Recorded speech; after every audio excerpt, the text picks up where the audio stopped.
19 में हुआ, फिर 24 के पहले भी कुछ काम शुरू हो जाएगा, 29 के पहले भी, 34 के पहले भी, तो शायद 2040 तक जीवन में रेल आ जाएगा मेरे हिसाब से। तुम कह रही हैं कि अब सर्वे हो गया अब आ जाएगा, तो ये सब जो है ना, ये सब एक तरह से जुमला है। तो रमा देवी जी का ये जो कथन है ना, तो वही होगा कि इस बार हमने लेटर निकलवा दिया, 29 के लोकसभा चुनाव के पहले ट्रैक का काम शुरू हो जाएगा, 34 के लोकसभा चुनाव के पहले शायद स्टेशन का काम शुरू हो जाएगा, और 39 के लोकसभा चुनाव के पहले शायद ट्रेन दौड़ जाएगा। तब तक शायद चंपारण और मोतिहारी, चंपारण में और मुजफ्फरपुर में लोग इंडिगो और स्पाइसजेट के प्लेन से दिल्ली और बॉम्बे जाना शुरू कर देंगे। तब शायद शिवहर में रेल आ जाएगा अगले 20-25 साल के बाद, क्योंकि हर लोकसभा चुनाव के पहले कुछ ना कुछ काम शुरू होता है। और शिवहर में पार्टी को मजबूत करने में कोई माइकल लाल आजाद कह दे कि मैंने पार्टी को मजबूत नहीं किया है, या शिवहर में राजद का प्रत्याशी अगर रिकॉर्ड जीतों से जीता है तो उसमें मेरी भूमिका नहीं थी, तो शिवहर के लोग ही उसको खुद जवाब। अगर हमारा जनता दल विभिन्न दलों में नहीं बटा होता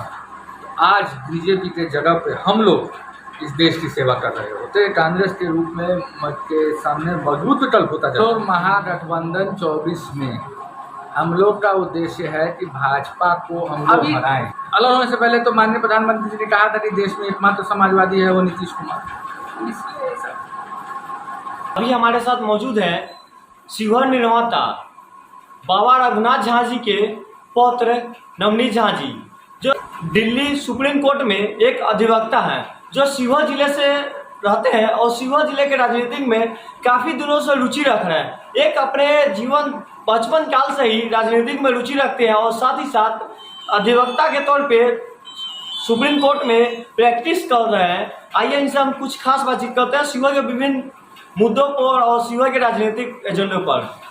तो सर, सबसे पहले लाइव से भारत से आपका बहुत बहुत स्वागत है। धन्यवाद आपका गांधी जी। बिहार में जिस प्रकार से पार्टियां एकता विपक्षी एकता की बात कर रही है, आपने भी पिछले लोग विधानसभा चुनाव में काफ़ी मेहनत किया था और आपने उम्मीद लगा कर रखा था आपको एक पार्टी टिकट देंगी, लेकिन उसके बाद भी आपको नहीं मिल पाया। उसके बाद भी आप राजनीतिक में हैं अभी तक और उन्हीं पार्टी में सम्मिलित है, तो इस पर क्या कहना है?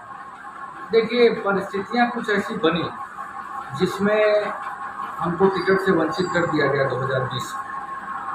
डाली जी, आपके माध्यम से मैं लोगों को ये बताना चाहूँगा कि 2018 और 19 के लोकसभा चुनाव के बाद तेजस्वी जी ने मेरे पिताजी को बुलाया और कहा कि नवनीत जी को हमारे बड़े भाई की तरह हमको आप सक्रिय कीजिए शिवहर के राजनीति।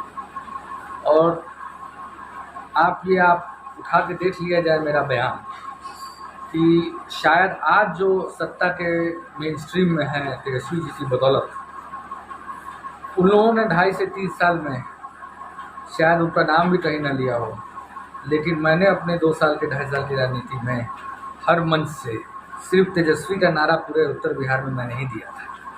और शिवहर में पार्टी को मजबूत करने में कोई माइकल लाल आजाद कह दे कि मैंने पार्टी को मजबूत नहीं किया है, या शिवहर में राजद का प्रत्याशी अगर रिकॉर्ड जीतों से जीता है तो उसमें मेरी भूमिका नहीं थी, तो शिवहर के लोग ही उसको खुद जवाब देंगे।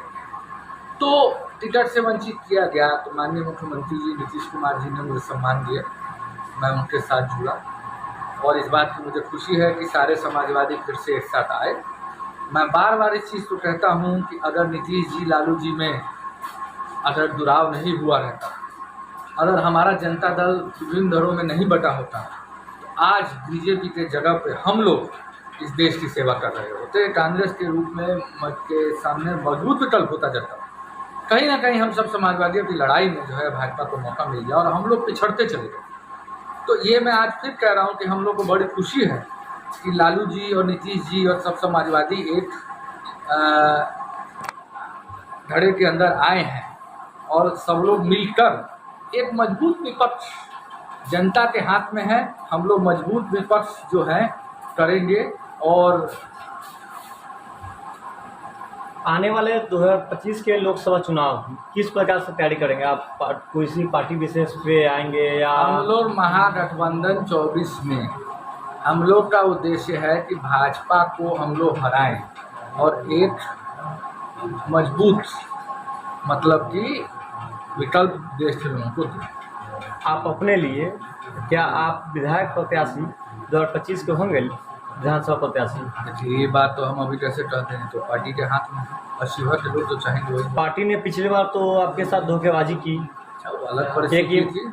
आपने कदावर नेता को न पहचान कर। अच्छा अलग परिस्थिति थी। अब पार्टी और शिवहर के लोग जो आदेश देंगे वो तो साफ तौर पे कहा जा सकता है शिवहर की जनता जिस प्रकार से आदेश देंगे उस प्रकार से इनका निर्णय होगा। और आइए और विभिन्न पहलुओं पर चर्चा करते हैं। जैसे एक शिवहर लोकसभा अपना है, इसमें बाबा के द्वारा रेल परियोजना दिया गया था। अब रेल परियोजना में सांसद रमा देवी जी का बयान आता है बिहार सरकार इसमें जमीन अधिग्रहण नहीं कराने दे रही। राजनीति देखिए, किसी भी योजना को स्वीकृत कराना मुश्किल होता है, लेकिन उसको धरातल पे लाना उतना मुश्किल नहीं होता है। स्वीकृत हुई 2006 में, आज इतने साल हो गए, लेकिन उस योजना को धरातल पे लाने में उन कह रही हैं कि अब सर्वे हो गया, अब आ जाएगा। तो ये सब जो है ना, ये सब एक तरह से जुमला है। अगर वो प्रयास की होती, वो इतने इम्पोर्टेंट कमेटी की चेयरमैन थी, नरेंद्र मोदी जी के बगल में बैठती थी, फोटो खिंचवाती थी, इतने महत्वपूर्ण पद पे थी। तो रमा देवी जी का ये जो कथन है ना, तो वही होगा कि इस बार हमने लेटर निकलवा दिया, 29 के लोकसभा चुनाव के पहले ट्रैक का काम शुरू हो जाएगा, 34 के लोकसभा चुनाव के पहले शायद स्टेशन का काम शुरू हो जाएगा, और 39 के लोकसभा चुनाव के पहले शायद ट्रेन दौड़ जाएगा। तब तक शायद चंपारण और मोतिहारी, चंपारण में और मुजफ्फरपुर में लोग इंडिगो और स्पाइसजेट के प्लेन से दिल्ली और बॉम्बे जाना शुरू कर देंगे। तब शायद शिवहर में रेल आ जाएगा अगले 20-25 साल के बाद। तो हर लोकसभा चुनाव के पहले कुछ ना कुछ काम शुरू होता है। इस बार भी पत्र जारी किया गया है रेल। वही मैं कह रहा हूँ ना कि तो इसलिए 19 में हुआ, फिर 24 के पहले भी कुछ काम शुरू हो जाएगा, 29 के पहले भी, 34 के पहले भी। तो शायद 2040 तक शिवहर में रेल आ जाएगा मेरे हिसाब से, अगले 25 साल 26 साल में। तो बहुत अच्छा वो है, मतलब ट्रैक रिकॉर्ड है। 40 साल में रेल आ जाए तो बड़ी अच्छी बात। अगले 100 साल 150 साल में एयरपोर्ट भी बन जाए। मीटिंग हुई थी, विभिन्न राज्यों के नेता लोग आए थे, मुख्यमंत्री से लेकर अन्य पार्टियों के, विपक्षी एकता में। तो कह रहे महागठबंधन और ठगबंधन एक साथ हो रही है, तो इसको किस प्रकार से देखते हैं? देखिए राजनीति में एक चीज़ तो हम लोग जान लें कि राजनीति में मर्यादा दिलाने में भाजपा और उनके नेताओं का बहुत बड़ा रोल है। अब महागठबंधन कहना कि उसमें आप देख लीजिए, उसमें माननीय मुख्यमंत्री नीतीश कुमार जी हैं, जिनके सहयोग से रमा देवी जी 2 बार लोकसभा में पहुंची हैं, 2009 में और 2019 में। उनके लिए नीतीश जी ने कम से कम 5-6 सवाल किए। वो आज देश के सबसे लंबे अंतराल के लिए होने वाले मुख्यमंत्रियों में से एक है। 1977 में विधायक बने थे, 1965-66 से राजनीति में है। उसके बाद उसमें आपको ये है क्या, ममता बनर्जी जी हैं जो इतने समय से राजनीति में हैं, 2 बार, दूसरी बार मुख्यमंत्री बनी हैं, तीसरी बार। उसके बाद फिर आपको उसमें राहुल गांधी जी हैं जो इतने बड़े राजनीतिक परिवार, इतने बड़ी पार्टी के करता था। अन्य विभिन्न दलों के लोग हैं, जिसमें मुख्यमंत्री हैं अरविंद केजरीवाल, कितने पूर्व मुख्यमंत्री और मुख्यमंत्री। तो इस तरह से आप महागठबंधन बोल के मुख्यमंत्रियों का नहीं, आप उनके लोगों का अपमान कर रहे हैं, इतने सारे राज्यों का, जिस राज्यों ने भाजपा को समर्थन और सफलता दिया है। वर्तमान के प्रधानमंत्री द्वारा जिस प्रकार से देश से लेकर विदेश तक कर्जा लिया गया है, इसको किस प्रकार से देखते हैं? पिछले अन्य प्रधानमंत्री में उतना नहीं लिया गया, उससे 2 गुना ले गया। देखिए एक चीज़ तो है कि महंगाई चरम पर है, रोजगार भी बिल्कुल नहीं मिल रहा है, इन मुद्दों पर कोई बातचीत हो नहीं रही है। मुद्दा हो गया हिंदू मुसलमान, मुद्दा हो गया है शाहरुख खान की फिल्म में कपड़ा क्या पहना था, मुद्दा हो गया है कि आदि पुरुष का डायलॉग क्या था, मुद्दा हो गया है कि, तो इन्हीं मुद्दों पे नीतीश जी ने कहा कि मुद्दों पे बात हो, मेन मुद्दों पे बात होगी तो फिर भाजपा कहीं रह नहीं पाएगी। तो इसीलिए हम लोग कहना चाहते हैं कि अगर राजनीति में किसी ने स्तर गिराया है तो हम लोग को भाजपा के मित्रों ने गिराया है। अभी अलग होने से पहले तो माननीय प्रधानमंत्री जी ने कहा था कि देश में एकमात्र समाजवादी है वो नीतीश कुमार, इसलिए ऐसा। क्या नीतीश कुमार जी, आप अभी जदयू के नेता हैं, नीतीश कुमार जी आने वाले चुनाव में क्या फिर बीजेपी की तरफ जाएंगे? नहीं, साफ तौर पर बिल्कुल बार-बार जाते आते हैं। बिल्कुल नहीं, इस बार हट गए? बिल्कुल नहीं। हमारे जिला अध्यक्ष कमलेश चाचा हमारे बगल में बैठे हैं।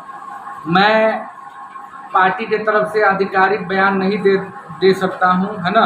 ये जिला में बयान दे सकते हैं, लेकिन हम लोग जन भावना के लिए, पार्टी की भावना से हम लोग अब कह रहे हैं कि नीतीश जी चाहे कोई भी पार्टी का वर्कर या पाता, अब हम लोग भाजपा की तरफ नहीं जाएंगे, हम लोग इसी महागठबंधन में रहेंगे।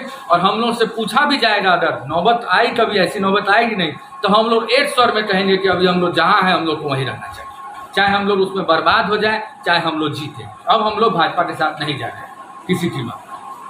Subscribe now and press the bell icon. Never miss an update.